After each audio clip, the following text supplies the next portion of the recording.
The Bell, the Book, and the Spellbinder by John Bellairs, Chapter 15. "He's breathing!" yelled the professor. He and Father Higgins lifted Fergie out of the coffin. They lay him on the grass. Fergie was wearing his motorcycle jacket, jeans, and boots.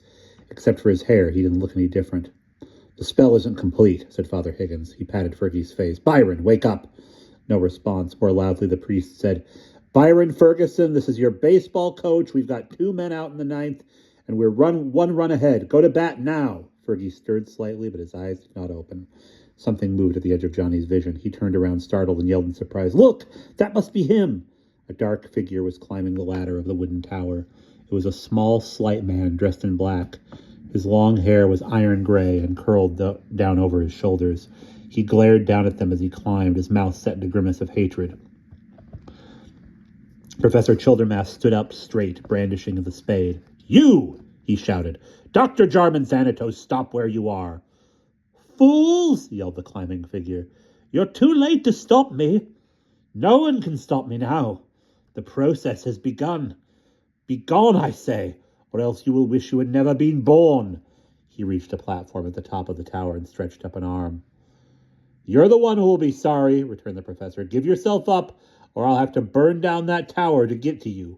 If I have to burn down that tower to get to you, I'll do it, Jarman Cudbright." The climbing man reeled, as if he had almost fallen. He threw back his head and howled, a long animal sound. Then his stretched out hand found what he was searching for. He tugged a rope. A bell clanged. Johnny put his hands tight over his ears, but the sound made the ground shake, as though an earthquake were rolling through. Professor Childermass staggered and fell. Father Higgins collapsed to his knees. "I am the master of bells," sang Thanatos in a triumphant voice.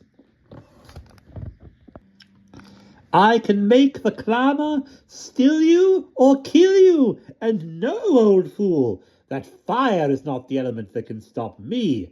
Have a taste of darkness and death, you interfering insects." He yanked the rope again, and the bell sounded. Johnny screamed, but he could not even hear his own voice over the terrible noise. The world turned dark. He was blacking out.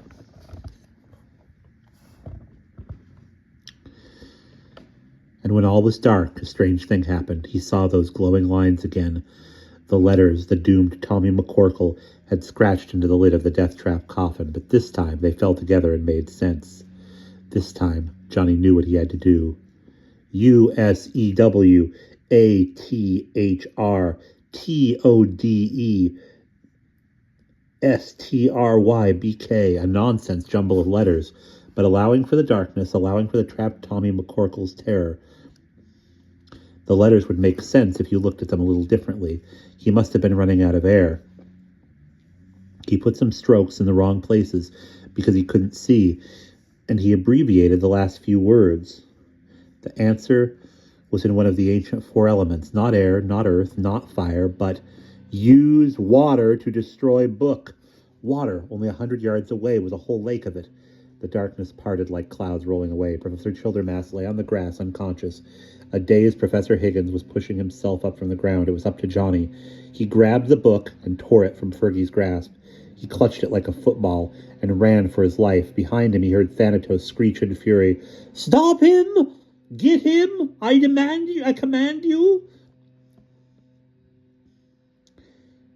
Johnny had never been any good at football. He was winded even before he was halfway to the dock. Then he heard footsteps pounding close behind him. Thanatos? He couldn't look around. He put on a new burst of speed. He ran out to the edge of the sagging dock. Whomp! Someone tackled him, sending him sprawling. His glasses flew off, and he lost his hold on the book. It skidded across a patch of sand and came to rest on the first plank of the half-ruined pier. Johnny rolled and squirmed, and he saw the person who had grabbed him was Fergie! "The book," croaked Fergie in an awful old man's voice. "I must save the book." He pushed Johnny aside. Johnny turned to scream for help, but what he saw froze him. Thanatos had spread his arms, holding his cloak out to the sides. Leaping from the tower, he seemed to glide like a bat. He soared through the air over the unconscious Professor Childermass, over the reeling Father Higgins.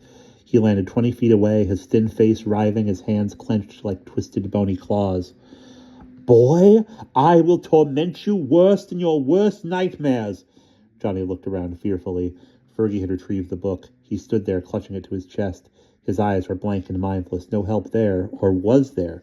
With a sudden crazy inspiration, Johnny tore off his windbreaker and kicked off his shoes.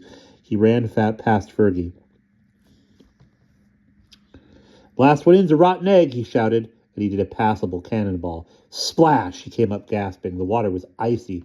Fergie turned and stared down at him. "Hey, chicken!" shouted Johnny. "Come on, it's freezing, man. Bet you won't come." Fergie took an uncertain step onto the swaying pier. Behind him, Thanatos shrieked. Behind him, Thanatos stopped, his arm stretched out. "Here!" he shrieked. "Here, I command you!" Fergie stopped. Desperately, Johnny shouted, "Come on, you big fat chicken! I dare you! I double dare you! Let's see that famous Ferguson swan dive! Or are you chicken? Buck, buck, buck!"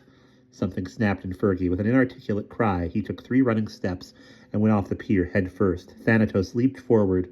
Fergie went into the water as smoothly as if he were in his swim trunks, not his motorcycle outfit. He came up like a porpoise, his eyes wide in shock and astonishment. In his hands, the book melted. It ran in a black, chunky rivulet through his fingers, looking like dirty, clotted motor oil. And on the shore, the running figure of Thanatos melted too. His figures flowed and ran. An ear slipped down the side of his neck. His nose dripped across his chin.